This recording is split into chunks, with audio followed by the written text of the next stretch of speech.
I'm shearing the lamb. You want to start back by the tail and have long strokes. You don't want to make short strokes because like the shorter the stroke, the less you're going to be able to get the wool off, and you don't want to make short little strokes or it'll dull your clippers. The kids always shear with the lamb lengthways.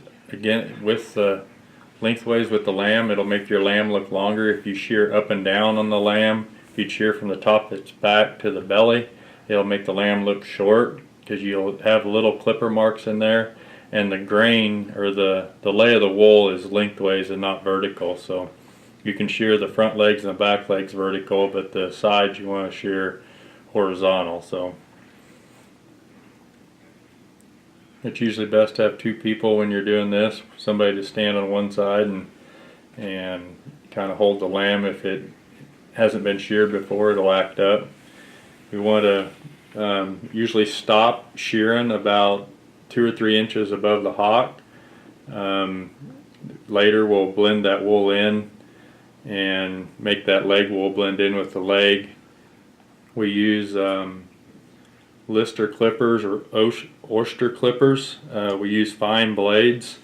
You can use surgicals, but they are really close. If all you have is surgicals, they'll work, but fines are the best ones to use. So there's 2 or 3 different companies that make those blades. So just use the ones you think will work best for you.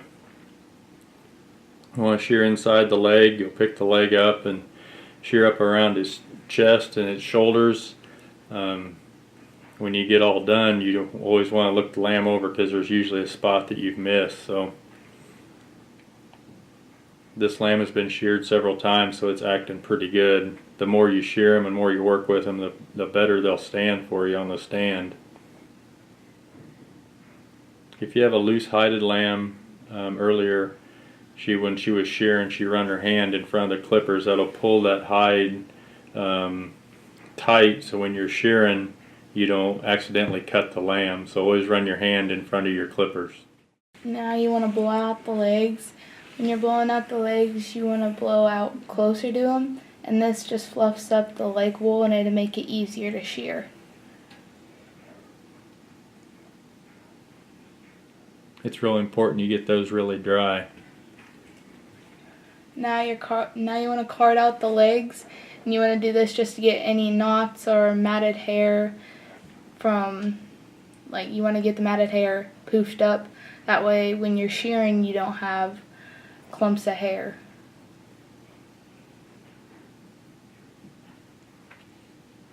You can use a little card, or if you have a little brush, or even if you have little pet grooming tools, those will work as well.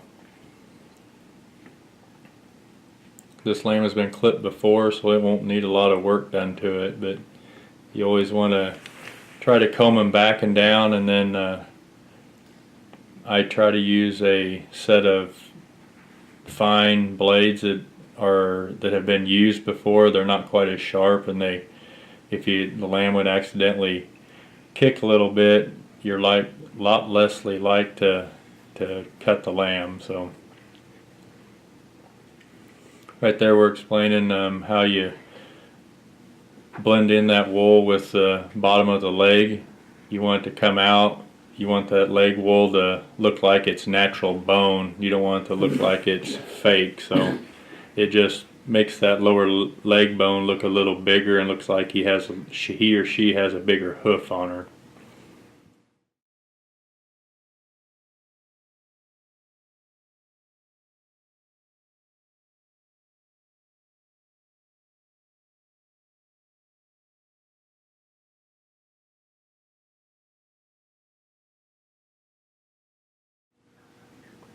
You want that back leg wool to look natural. You don't want to have the back of it pointed, or you don't want it square.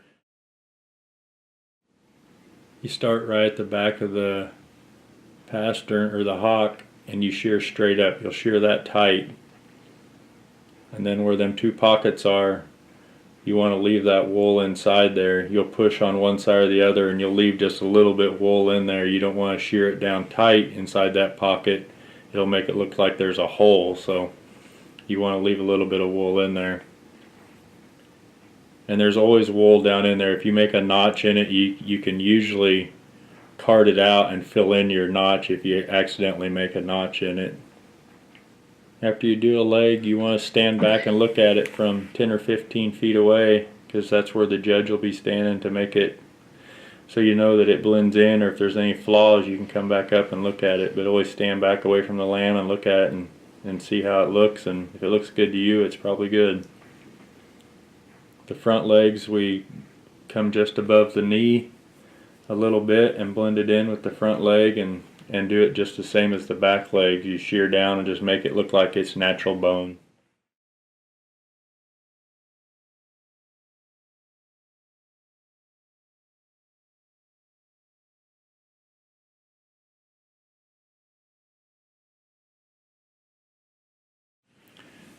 Now after we're done shearing and working on the legs and you've got everything done, we put a blanket on it.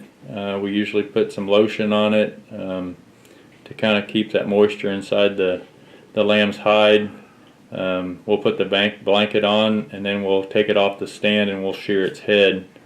We use the same set of clippers that you shear the body with to shear the head, and this is probably the hardest part for a young person or even an older person. Usually have somebody stand behind the lamb, or if you don't have somebody, you can put them on the stand, shear all you can on the stand, and then set them down on the ground and back them up against a gate or a panel, and just take your time. You'll get it done. You notice we sheared the head completely slick. There's some breeds where you'll leave some wool up on the pole of their head. South Downs and some Dorsets you'll leave some wool, and Hampshires, just depends on the breed and the breed characteristics of the lamb whether you leave wool up there on top of the pole between its ears.